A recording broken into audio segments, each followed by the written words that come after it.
महत्वपूर्ण खबर का रुख कर लेते हैं। अगली महत्वपूर्ण खबर राष्ट्रपति से जुड़ी हुई। जी हां, राष्ट्रपति और राज्यपालों को विधेयकों की मंजूरी देने के लिए समय सीमा निर्धारित करने वाले सुप्रीम कोर्ट के ऐतिहासिक फैसले के कुछ दिनों बाद ही आपको बता दें कि उपराष्ट्रपति जगदीप धनखड़ ने अब न्यायपालिका के लिए कड़े शब्दों का इस्तेमाल किया और कहा कि हम ऐसी स्थिति नहीं बना सकते जहां अदालतें राष्ट्रपति को निर्देश दें।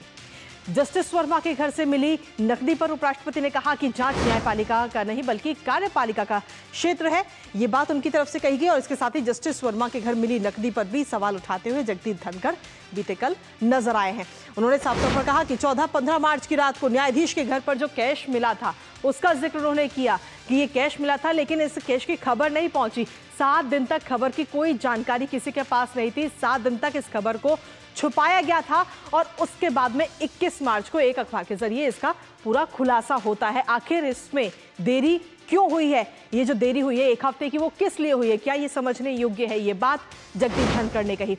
इसके साथ ही राष्ट्रपति का आदेश देना लोकतंत्र के खिलाफ है, ये बात तो इसका भी जिक्र उनकी तरफ से कहा गया। उन्होंने अदालतें राष्ट्रपति को आदेश नहीं दे सकती, ये बात जगदीप धनखड़ ने कही। साथ ही उन्होंने कहा कि अनुच्छेद 142 बन गया है न्यूक्लियर मिसाइल, इसका जिक्र उनकी तरफ से किया गया क्योंकि इस अनुच्छेद के जरिए कहीं ना कहीं कई सारी शक्तियां सुप्रीम कोर्ट को मिलती हैं। विशेष अधिकार लोकतांत्रिक शक्तियों के खिलाफ है। जो विशेष अधिकार मिला हुआ है वो सीधे तौर पर जो लोकतांत्रिक शक्ति है देश की उसके खिलाफ है, ये बात जगदीप धनखड़ ने कही।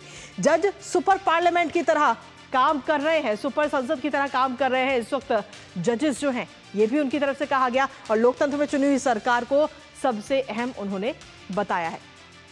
इसके साथ ही आखिर ये कौन सा सुप्रीम कोर्ट ने आखिर 8 अप्रैल को क्या आदेश दिया था, एक बार वो भी आपको बता देते हैं।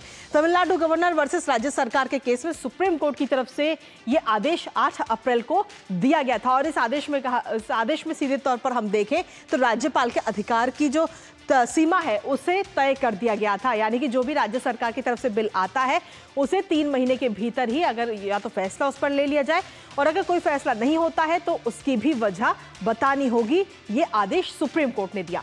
साथ ही सुप्रीम कोर्ट ने कहा कि राज्यपाल के पास में कोई भी वीटो पावर नहीं है, ये बात भी सुप्रीम कोर्ट की तरफ से कही गई और सरकार के 10 जरूरी बिलों को राज्यपाल द्वारा रोकने को अवैध सुप्रीम कोर्ट ने बताया था। और ये पूरा मामले को लेकर के अब जगदीप धनखड़ जो कि देश के उपराष्ट्रपति हैं उनकी तरफ से तमाम बातें बीते कल कही गई हैं।